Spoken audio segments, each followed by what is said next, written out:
the mission boat goes around every 3 months to the different villages, so we order many things on the mission boat, which are bishop supplies.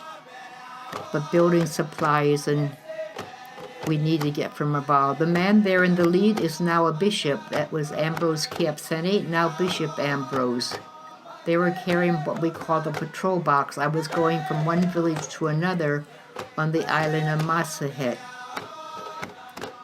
And we put our things in a box like that, and the women carry some of the things. And the nurses who were with me, or the girls who were with me, carried things. It's probably about an hour's walk from one village to the other. When we went to these islands, we stayed overnight, because usually we got there in the afternoon. There I'm boiling needles to be reused from the last place where I was. Like I said, we stay overnight because the people are often in the garden when we get there, and they only know we're coming when they see the boat coming. I always cringe when I see these photos because I see the indent that the needle makes, which means they're not very sharp after being used so many times, and the hooks filed off. And when I left in the 2000, we still did not have disposable needles as government issues. We boiled our needles and reused them. We weigh the babies and give immunization injections and see the mothers who are pregnant and see what problems they have, see if there's anyone sick in the village, and encourage them if it's serious, to come back with us on the boat. This is the Pacific Ocean, and it can be quite rough around the islands. It is not safe for the larger boats to come close for fear they might be thrown against the stone beach. Therefore, we use the smaller boats to come and bring supplies and pick up things. There I'm getting in the boat.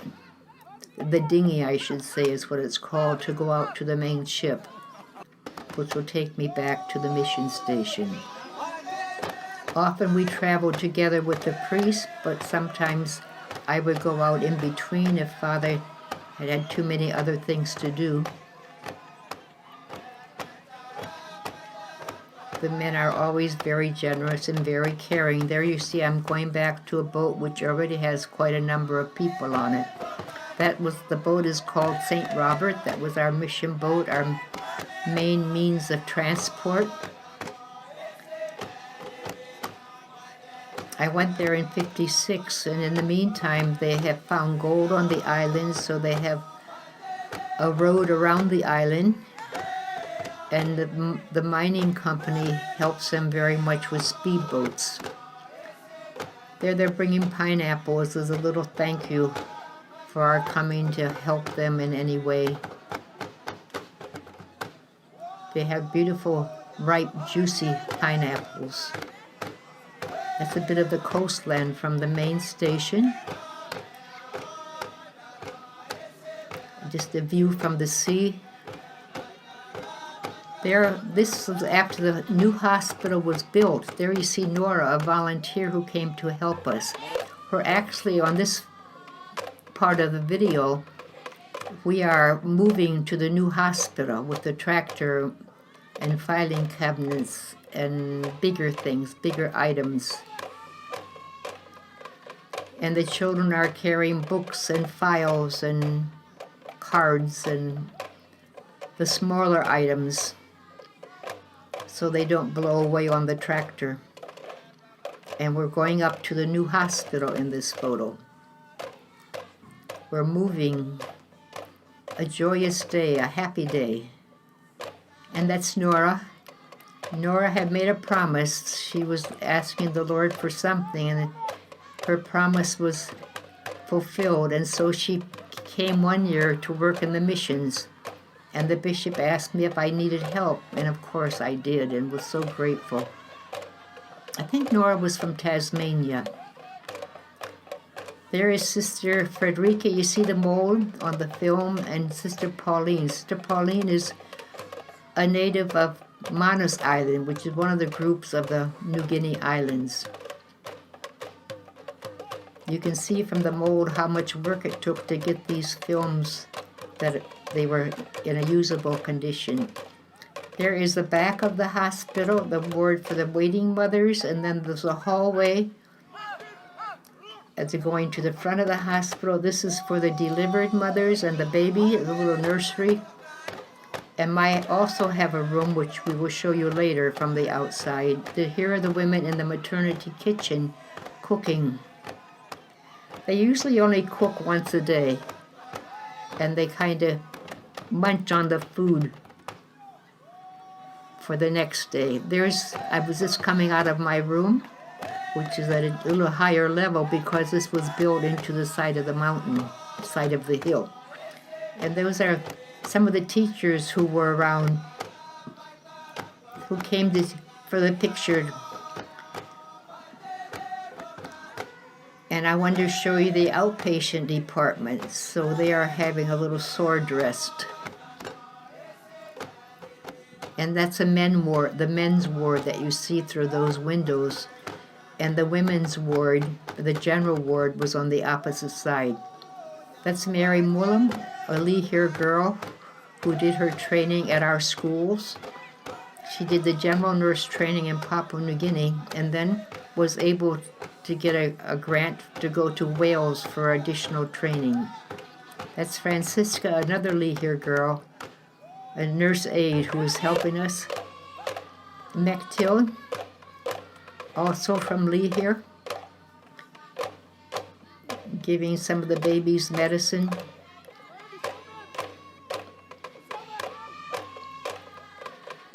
And we have choir competition. Every few years, all the schools will come to the main station and have a singing competition for the different grades. These are some more of the village houses where the people stay when they come for celebrations, special feast days.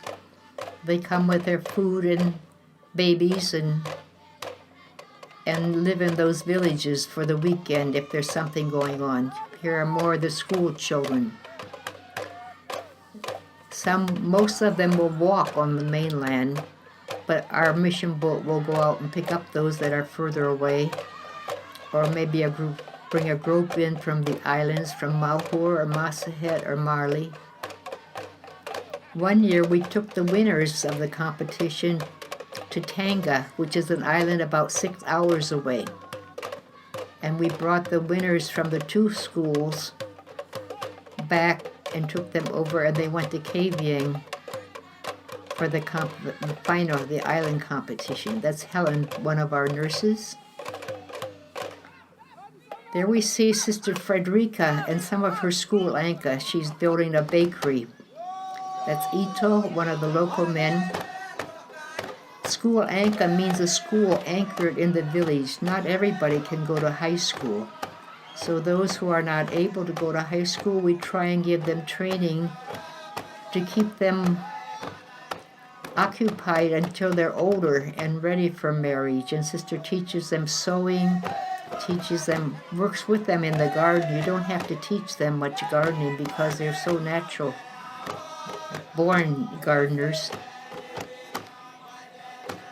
But they learn the different arts, cleaning, baking.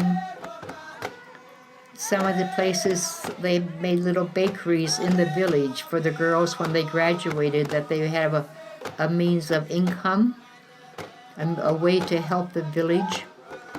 This is what you call a drum oven, made out of a diesel drum or a gasoline drum, 44-gallon drums. Their sister with some of her girls.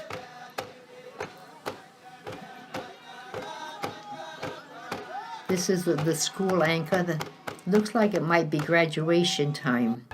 Father is giving out the presents, the gifts for the high achievers, or for different occasions, maybe for sewing. or different arts things that they do. There's Sister Frederica and Sister Doreen. And the families, the people who related, gather around for the occasion. There's one of the girls giving her achievement speech and Father holding the mic for a younger one. And this is Christmas time when we have graduation in Papua New Guinea. That's when the schools have their break, like August, so they were having a little concert there to celebrate. This is the point of the island. On one side you have the northwest winds, on the other side you have the southeast winds. Those are kind of the main seasons that we had there. Their father is going ashore in the dinghy. He's coming to visit this village. He will stay overnight with the people and have Mass in the morning. The people will all gather. And those who need to see Father or want to talk to him or have some problems or have some needs, he will take care of it for them. There we're getting ready to butcher, and this young man is trying to get the cow's attention so that Father can kill it, and we will slaughter, butcher it, and cut it up. Big excitement for everybody.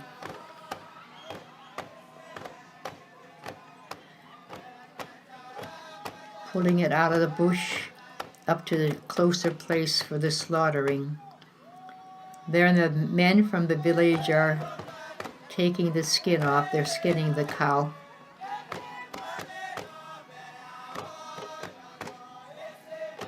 Taking the insides out.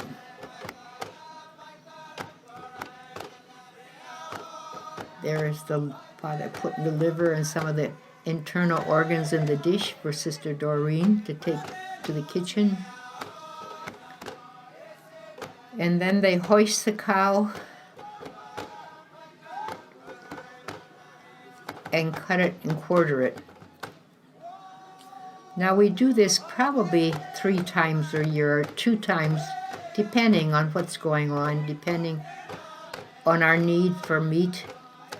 But we do not have any stores nearby. We only have our own freezer, kerosene freezer and refrigerator. So a lot of this meat, because the kerosene freezer isn't that big, we need to give quite a bit of it to the people. We do quite a bit of mincing for hamburger. We bone out all the meat and pack it. When I was home one year for a break, I went to a slaughterhouse to learn how to cut up the meat. Now this is Palm Sunday. This is a special occasion, a big church celebration, a special feast before Easter. There's Father Tom Burns explaining to the people the significance of the day. There the men are dancing into church, leading the procession of the congregation. Kokon challenges them there. What are you doing? We're praising the Lord this day. This Palm Sunday. The tongat is a very special leaf honoring, we say, quote, the big man, but we mean God, Jesus.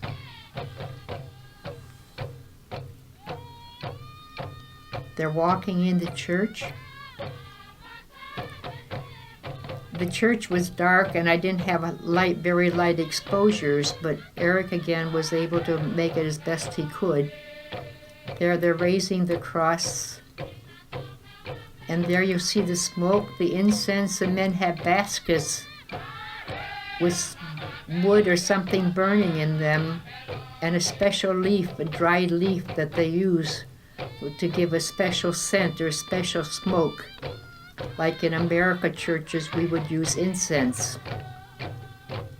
This is the offertory procession. Again, it's dark. You can see the people are dancing, and you can see the shining things in some of the hands, which are the ciborium, bringing up the gifts for the altar, for the Mass, which will be consecrated and distributed to the people in Holy Communion.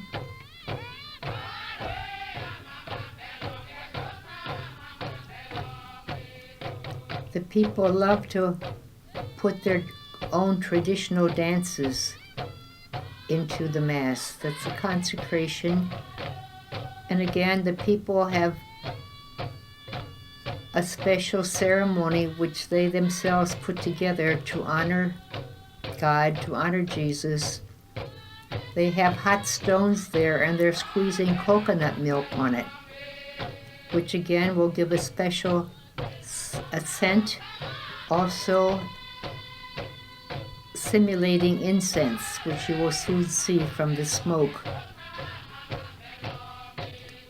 And the men are holding the chalice and the host on top of that smoke, representing honoring God, thanking God, praising God for this special day, Palm Sunday, before he goes into the Passion Week. And the people are all singing while this is going on. There is Sister again, the school anchor. She's making a drum oven here with the building at our main station. There they have a rack down. They have put stones under that. They will build a fire under that. It's like a grate and then a vacant space underneath. And they put the drum on top of it. They put those sheets of iron first in order to keep the flame away from the drum. It'll give the heat to the drum, but it won't burn out the drum so quickly. They're putting the stones around the drum. Sister Frederica is from Germany, and I lived with her for a good number of years in 2 different places. Here, where she had the vocational school or the school anchor, and then again on the main station of on another island, where she ran another similar school. There you see a bunch of bananas. You'll see them again maybe later on. But bananas are very special. I always say they have 200 variety of bananas, 800 languages in Papua New Guinea, not in Lihir. There you see the bananas. Their sister with the girls making bread. They weigh each piece so the loaves of bread are even in size. And some we use for the children if they don't have food from home. Some we sell in the canteen. The people love to be able to buy bread, especially when we have lots of people for celebrations. Bread is a real treat. And of course, the homemade bread is even better.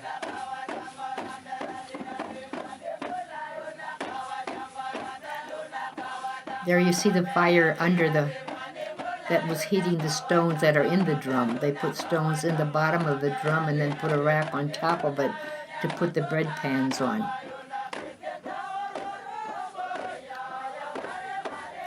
Here the men are building a building. This might be in one of the villages, or it might be there at the main station. Again, for the girls in the school anchor.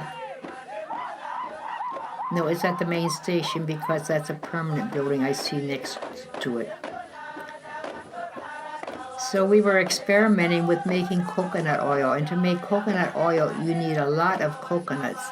Here you see the boys scraping the coconuts, and then they squeeze the milk out of the coconuts and boil it for a couple hours until the oil comes to the top and the sediment settles. This is Saint Veronica with a veil that wiped Jesus' face. Remember, Jesus' face was left as an imprint. Actually, the people here, this is another occasion. This was the ordination of Bishop Ambrose, a man that I told you was coming down the ladder before. They reenacted the Passion for this occasion. The people, Jesus did the Stations of the Cross to music. And there they're raising the cross, honoring Christ for their new bishop. There, Father Joe, we're getting ready for the arrival of the bishop again for ordination. The sisters are cutting the cow. That's Sister Kathleen with me. We're cutting up the cow to have food for the feast.